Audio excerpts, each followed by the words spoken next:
Hey everybody, welcome back to the channel. Snake Doc here, and today I have a bit of an informational video. Um, there's a couple other videos on this on YouTube.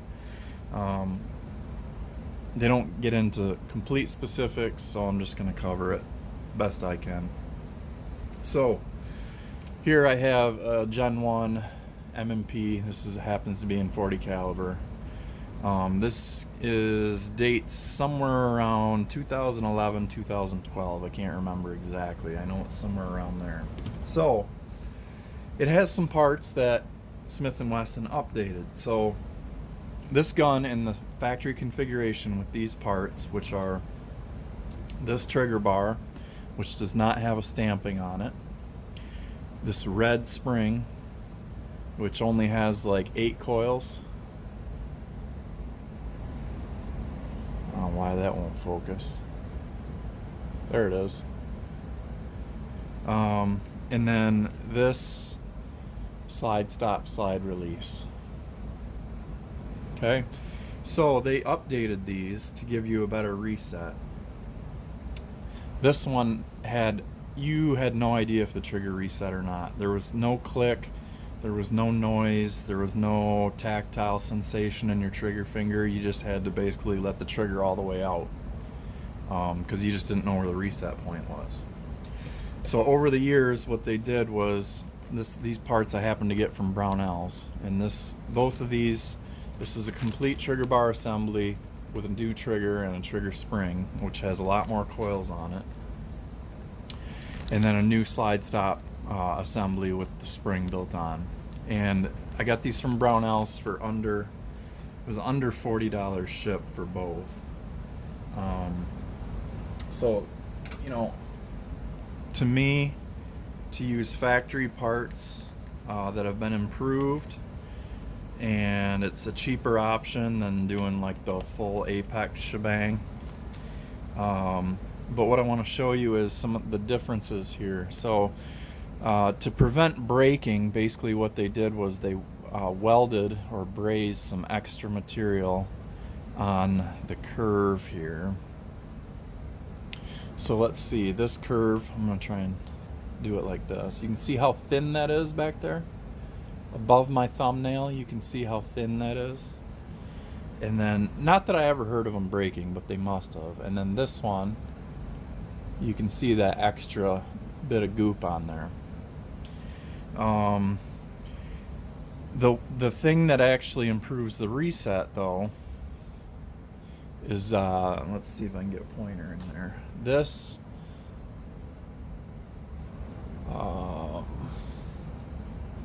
this bit of weld build-up material right here. And what that does is that pushes against the trigger bar so that as this comes forward, it's pushing this off, and then it gives you a snapping sensation that you look for in a reset.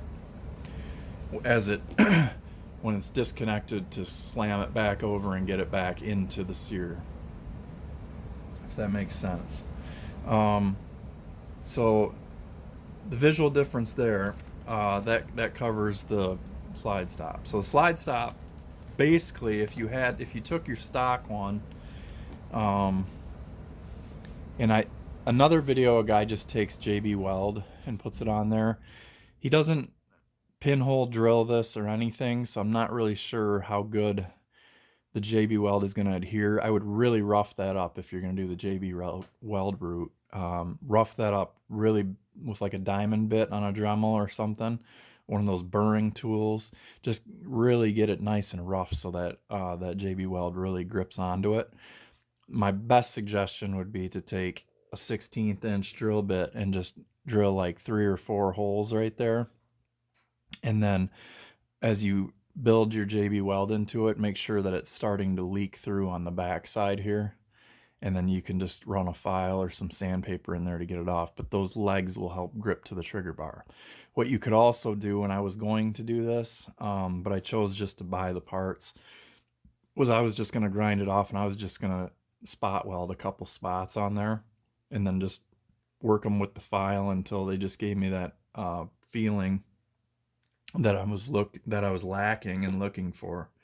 Another thing that they did was they changed the trigger bar, and I'm not sure exactly what is changed about it. So we're gonna look at it and compare it and see if we can see what the difference is visually. But it's called the H trigger bar, which stands for heavy. So I believe this is the trigger bar that they use in the Massachusetts guns, which have to have like a 10-pound trigger requirement. From what I hear though, it doesn't. It's not about adding trigger weight, trigger pull weight feel. So I'm not sure exactly what the difference is. But if you look right here, right below my finger, you can see an H right there. So you know that this is the heavy trigger bar. So if we compare them, let's see if I can line the triggers up and line the trigger bars up. So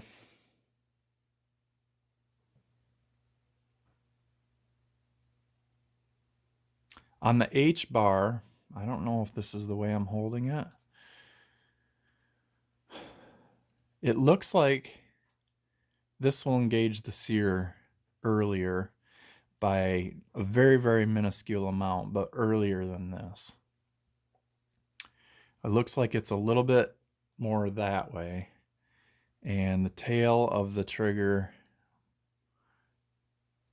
bar is just that much longer. I mean, it's literally like tiny fraction of amount, but I don't see anything else geometrically that is so different.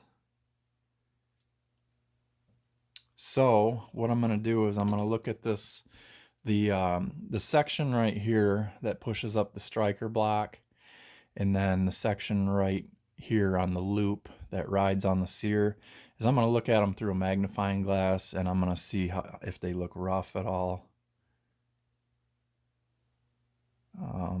They really don't. Maybe the loop, the front part of the loop looks a little bit sketchy. So what I'm going to do, and I'm just going to do this off camera, is I'm going to take a little bit of 1500 grit, 2000 grit, and 2500 grit sandpaper, and I'm just going to smooth that, and then I'm going to hit it with the Dremel with some jeweler's rouge and get them nice and mirror polished. And then I'm going to put the gun back together. And so stand by, and when I come back, I'm going to have the gun put back together, and we're going to listen to see if we got a good reset now. Thank you. Hang on. Before I reassemble, I just want to show you, I just got done doing the polishing on here, and you can see how mirror bright that is. So I polished the top of the loop and sanded with the 1500, 2000, and 2500 grit paper. And then I didn't sand, but I just ran the Dremel with the felt wheel and the jeweler's rouge over the interior surface and the exterior surface right here of the trigger bar, and you can see how shiny and bright that is. I don't feel any imperfections anywhere. It's a good idea to just kind of run your hands over it and see. It should feel like it's freshly lubricated, even though there's no lube on there. And then you know you're good to reassemble. So I'm going to get the gun put back together, and then we'll come back and I will show you the results. Okay, so we're back. But interesting note, this H trigger bar would not work. It fit and it worked the sear, but then when I put the slide on, it wasn't working the striker, and it kept getting hung up on the firing pin block. So it was challenged to get the slide back off. So anyhow, I put my original trigger bar back in with the new slide stop, and we have a much better reset. So I'm going to show you that now. So we're going to charge the gun here, and we'll have a set trigger, and there's my brake. So there you could actually hear it and feel it.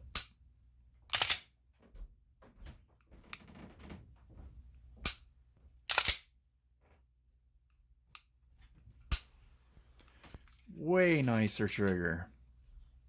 So I think I'll be either returning the trigger bar, the H trigger bar. I put the red spring back in too. So the trigger doesn't feel heavy. It actually feels nice. So yeah, so definitely if you want the better reset, order the Gen 3. Let's see, let me get you a part number here. So this is the slide stop assembly, and you can see it says Gen 3. That's going to be very important. That's going to have the updated little weld spots on it. So there's your part number from Brownells. They're in stock right now. I think they're like $26, something like that. So check them out if you have a M&P with a trigger that has absolutely no reset feel. And then you can have this. So much nicer, much improved.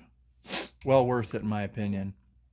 So either buy the Gen 3 slide stop or weld on yours or JB weld it or whatever, but you just need to build up on that surface right there. And that should take care of you. So thank you guys for watching, and always shoot safe.